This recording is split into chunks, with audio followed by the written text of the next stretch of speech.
Assalamualaikum warahmatullahi wabarakatuh. Perkenalkan, kami di sini dari kelompok 11, kelompok sosiologi dakwah yang beranggotakan saya sendiri, Ulfa Nur Karismawati, dan rekan saya Ariful Helmi Junaidi.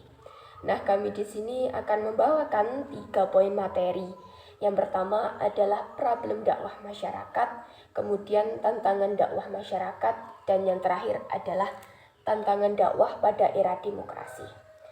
Nah, sebelum kita membahas lebih jauh, kita akan bahas dulu apa sih problem dakwah masyarakat itu. Nah, problem dakwah masyarakat ini merujuk kepada berbagai tantangan dan juga hambatan yang dihadapi dalam menyebarkan ajaran agama, baik dari aspek subjek dakwah atau dai, kemudian objek dakwah atau mad'au, dan yang terakhir adalah materi dakwah. Nah, kita kumpas dulu. Yang pertama adalah problem dakwah pada aspek dai. Apa sih? Nah, yang pertama adalah dai kurang memiliki pemahaman yang mendalam dan juga luas terkait agama dan isu sosial. Beberapa dai ternyata tidak memiliki pemahaman yang kuat dan juga mendalam terkait ajaran agama. Namun, mereka memiliki semangat yang tinggi untuk berdakwah, sehingga apa yang disampaikan terkadang tidak mencerminkan pemahaman yang utuh soal agama, sehingga berpotensi menimbulkan kesalahpahaman di masyarakat. Dan banyak para dai juga tidak pernah menyinggung atau membahas tentang permasalahan sosial seperti kemiskinan, korupsi, kemudian kekerasan, dan isu sosial lainnya yang merupakan realitas hidup masyarakat. Yang kedua adalah pesan dakwah yang disampaikan oleh dai tidak tercermin dalam diri dai atau krisis keteladanan. Sebelum mengajak, harusnya dai lebih dulu melakukan. Jadi terdapat kecenderungan dakwah hanya mengajak orang lain tetapi lupa kepada mengajak dan juga mengasah diri sendiri. Mereka hanya menyebarkan teori kepada jamaahnya, namun lupa melakukan evaluasi diri. Akibatnya, banyak para dai hanya bisa menemukan umat, tetapi sesungguhnya gagal pada diri sendiri, karena para dai tidak konsisten dengan apa yang diucapkan dan apa yang dilakukan. Alhasil, jamaahnya bingung dengan sikap dai. Kemudian yang terakhir adalah tidak mampu mengontrol emosi, perkataan, dan juga sikap di depan jamaahnya, atau tidak mampu menjaga citra. Ketika seorang dai sudah berceramah di depan panggung atau mimbar, terkadang dai sudah tidak bisa mengendalikan emosinya. Ketika berinteraksi dengan jamaahnya, saat mendapatkan pertanyaan dari jamaahnya, dan fatalnya ketika emosionalnya tidak dapat terkendali, dai bisa berpotensi menghakimi jamaahnya karena emosionalnya yang meledak-meledak sampai menyinggung fisik. Dan sekarang lagi booming dai yang berceramah dengan diselangi humor atau candaan yang identik dengan dai tersebut. Namun baru-baru ini ada seorang dai yang lawaknya atau humornya sudah melewati batas sampai mengolok fisik dan menimbulkan pro kontra. Akibatnya citra dan reputasi dai tersebut redup. Kemudian kita akan membahas problem dakwah dari aspek mad'u atau objek dakwah. Yang pertama adalah kurangnya minat terhadap agama atau minimnya pemahaman akan pentingnya agama.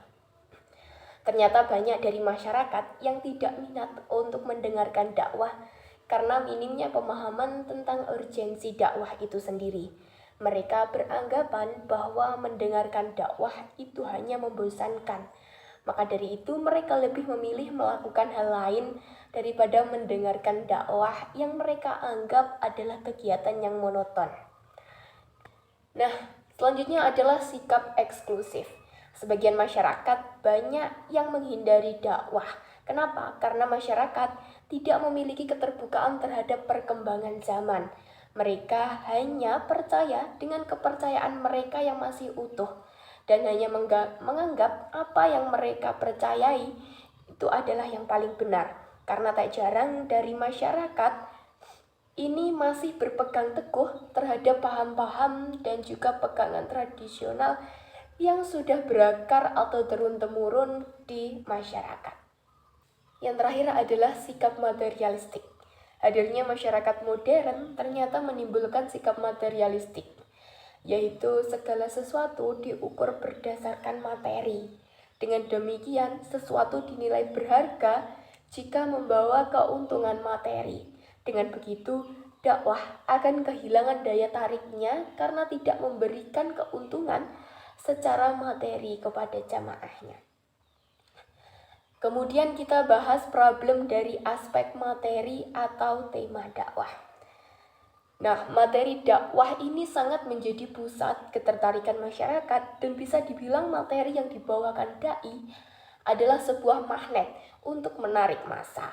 Maka dari itu seorang dai harus melihat siapa sasaran yang mereka tuju. Apakah orang tua, bapak-bapak atau ibu-ibu, bahkan kalangan remaja atau mahasiswa. Kita bisa lihat contohnya adalah Ustadz Hanan Ataki, di mana mayoritas pendengarnya adalah remaja. Maka dari itu tema yang disampaikan akan enak didengar ketika membawa permasalahan tentang percintaan remaja atau motivasi hidup. Beda dengan Ustadz Adi Hidayat yang mayoritas pendengarnya adalah bapak-bapak atau ibu-ibu. Pasti Ustadz akan mengangkat tema tentang cara mendidik anak, kemudian sabar menjalani hidup, atau amalan-amalan agar masuk surga. Materi yang kedua adalah tantangan dakwah masyarakat. Di era teknologi yang sudah mengglobal, di mana segala bentuk dan macam informasi dapat diakses dengan mudah, termasuk dalam berdakwah. Sekarang seorang dai bisa melakukan dakwah tidak hanya berdiri di atas mimbar, namun bisa dilakukan dengan memanfaatkan fasilitas digital seperti TV, media massa, media internet, Facebook, Instagram, maupun TikTok. Berdakwah bisa dilakukan melalui media massa dan bisa diakses oleh masyarakat luas dengan begitu mudahnya. Namun ternyata efek yang ditimbulkan dari media massa ini pun juga sangat fatal. Yang pertama adalah banyak bermunculan informasi hoaks atau tidak kredibel. Di medsos banyak bermunculan potongan-potongan video atau foto yang diedit, disebarluaskan, padahal kata-kata yang tertera bukan dari pendakwah asli, atau video yang berisi dalil yang tidak jelas kebenarannya. Dan banyak orang yang ikut campur padahal bukan ranahnya, atau banyak orang luar yang ikut berkomentar mengenai agama padahal bukan pakarnya. Berdakwah melalui media sosial ini juga menimbulkan banyak pro kontra, di mana banyak orang luar yang juga ikut nimbrung atau ikut campur padahal bukan ranahnya. Seperti orang politik yang ikut campur terhadap pembahasan tentang agama. Jadi di samping kemudahan yang ada berdakwah lewat medsos, ini juga menimbulkan banyak efek fatal yang juga bisa merugikan masyarakat. Baik, pada ketiga ini kita akan membahas mengenai tantangan dakwah pada era demokrasi. Nah, kita akan membahas terlebih dahulu demokrasi itu. Nah, demokrasi adalah suatu sistem pemerintahan yang memberikan kekuasaan kepada masyarakat, kepada rakyat. Nah, pelopor awalnya demokrasi ini terjadi di dunia barat. Nah, demokrasi itu tersendiri merupakan pengaruh global dari tradisi barat, kemudian disebarkan dan ditawarkan ke dunia lain melalui media modern sebagai konsekuensi logistik atas kemajuan ilmu pengetahuan dan teknologi, khususnya teknologi informasi dan teknologi transportasi. Nah, selanjutnya kita akan membahas 2 poin penting pada bab kali ini, yaitu demokrasi dan dampaknya terhadap masyarakat dan perspektif Islam terhadap demokrasi.